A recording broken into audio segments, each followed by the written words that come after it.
Good morning, folks. We've got a special report on the real cause of the Australian bushfires. We've got solar climate forcing, electroquakes, and plasma cosmology coming up, and we're starting with our star at spaceweathernews.com. We see that the southern coronal hole system and the bright active region trailing behind it dominate the southern hemisphere. Towards the end, we see another bright grouping over on the limb, towards the left side. Folks, the south-central active region is still decayed, and here we can really see the difference between a high-latitude sunspot and the low-latitude sunspot incoming. The one incoming is a late relic of cycle 24, but it's still hiding behind the limb for now, so let's go to the solar wind. We finally had a coronal hole stream ramp up beyond a modest intensification. It cracked 550 kilometers per second and drove a bit of geomagnetic instability. We'll be monitoring today, but no further intensifications are expected. The top quake of the last day was much more than its magnitude suggests. 5.7 struck Puerto Rico this morning, and folks, it's much different than getting a 5.7 in Japan or Indonesia. This region rarely creeps up into that magnitude, and hopefully it's not a foreshock of worse to come, especially since the Puerto Rico Trench landslide potential on its north side is a way scarier East Coast USA tsunami threat than the Canary Islands volcanoes. Same size wave, quarter of the travel time. And we're off to Australia. We've been making it a point to come back to the situation with the bushfires about 3 times a week, and today we need to go over a hard truth of the situation. We'll start with the indirect contribution. Folks, the Murray-Darling Basin in eastern Australia is under assault.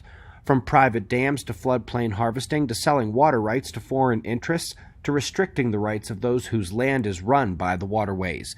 Now, while the worst of the fires is actually on the other side of the mountain range, closer to the coast, the stress of water in the basin affects policy and water scarcity all around it. And most importantly, the policy-aided drought there now leaves less transpiration into the atmosphere that could fall as rain as it enters the clouds in the basin and then goes towards the coast. Of course, when you have firefighters actually setting fires, that's not helping either. Certainly not all were arson, but many were. The restrictions placed on the preventative burning measures has honest firefighters actually blaming climate change policies themselves for these fires, which inevitably will be used to make more climate change policies.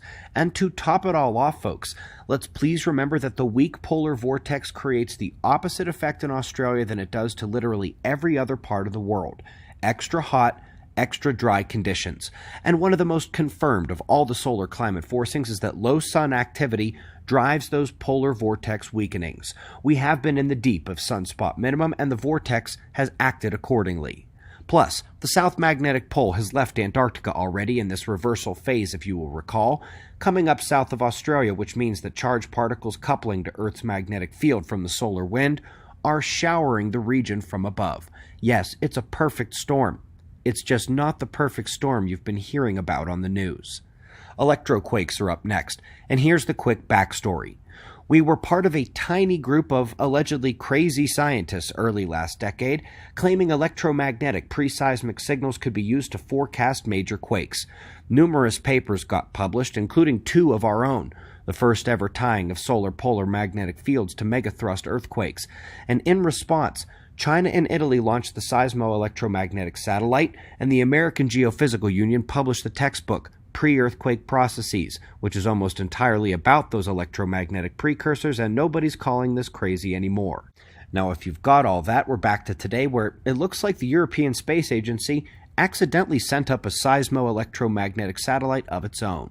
Swarm's journaling of the magnetic field and electric field precursors to these major quakes is remarkable, confirms what the world now knows, shouts out one of the world's first real earthquake forecasters in history, and makes me wonder if NASA's MMS mission can do the exact same thing.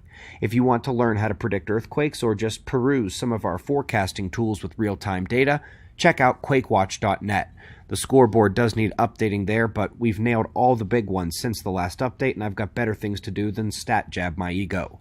And one of those involves keeping up with plasma cosmology. Without it, most of the solar climate forcing and even electroquake science wouldn't work. most of the catastrophe science as well. And today, we've got illustrious simulations in the background, which are still good for simulating pieces of the cosmos, even with their inclusion of dark matter. And today we're seeing one of those uses as one of the key visual peculiarities of the Andromeda Galaxy suggests it may have gotten hit recently by another one.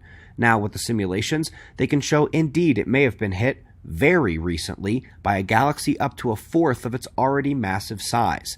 In general, however, those simulations fail because they lack the proper dusty plasma, electrodynamic action of it in the cosmic web, and of course, the largest scale magnetic fields as well. They are absolutely trying to better see and understand these fields, and to that end, as in this paper, they are doing a good job. But a problem arises when you have 100 different subfields studying different spectra and dynamics of stars, galaxies, molecular clouds, filaments, and clusters in every different wavelength of light. It becomes unwieldy. In fact, with so many sub-investigations, we have seen the largest scale cosmologists actually give up trying to put it all in the picture. Not joking. They are all just digging in on their own topics, and this is where plasma cosmology comes in.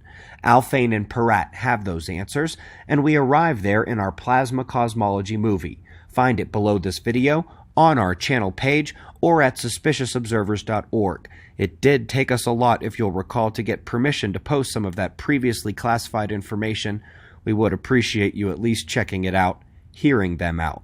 Lastly, folks, I do hope you are caught up on parts 1 and 2 of the Plasma Climate Forcing series. Part 3 is coming here this week, and we are hitting those upper-level jets and the polar vortex, how the sun mechanically affects them. We greatly appreciate your support. We've got wind map forecasts and shots of our star to close, and of course, we'll do this all again tomorrow, right here, but right now it's 4:20 a.m. in the new Valley of the Sun. Eyes open, no fear. Be safe, everyone.